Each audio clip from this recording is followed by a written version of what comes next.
Matthew Monahan from Palo Alto, California. Mr. Buffett, Mr. Munger, first of all, I want to thank both of you for so freely sharing your wisdom and knowledge over the years. Even though we've never met in person, I consider you both to be close personal mentors and attribute your teachings and philosophies to any success I've had in business so far. So thank you. Here's my question. For a 23-year-old with high ambitions, some initial working capital, and a genetic wiring, as you call it, for disciplines like investments, mathematics, and technology, what do you foresee as the significant areas of opportunity over the next 50, even 100 years?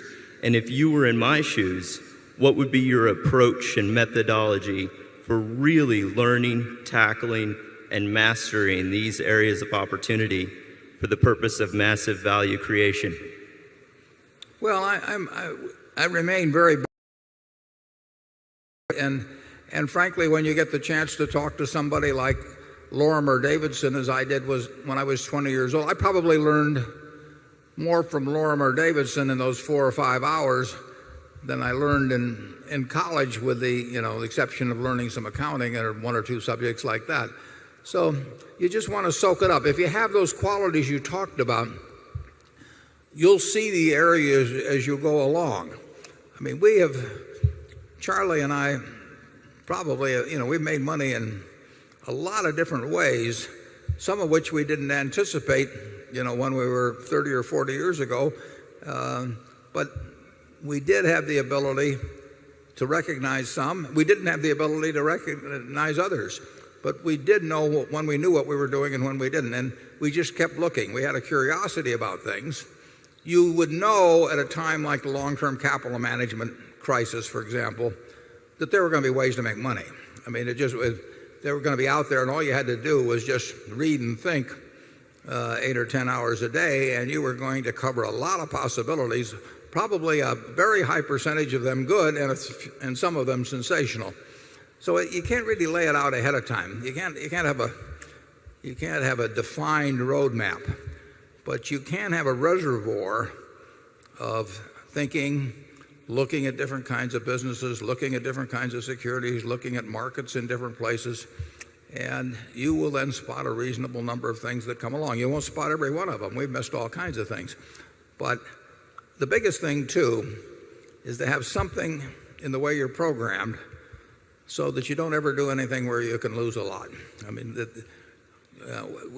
our best ideas have not been better than other people's best ideas, but we've never had a lot of things that pulled us way back. So we never went 2 steps forward and 1 step back. We probably went 2 steps forward and a fraction of a step back. But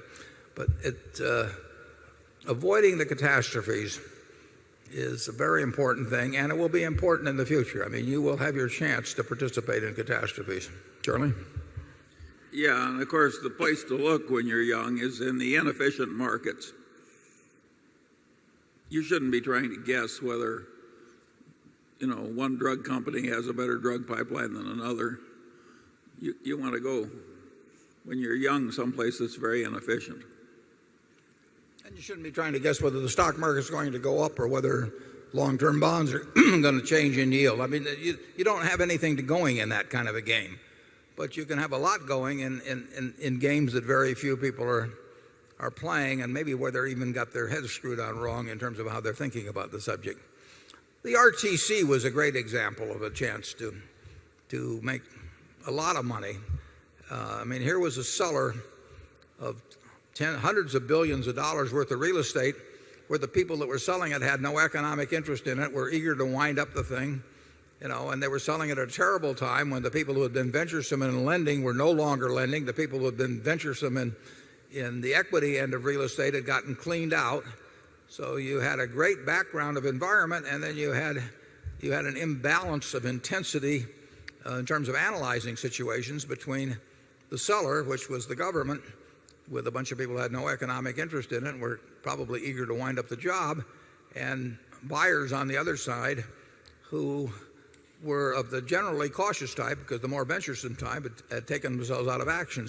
And there were huge amounts of property. So you get these opportunities, and you'll get more. I mean, there won't be any scarcity of opportunities in your life, although there will be days when you feel that way.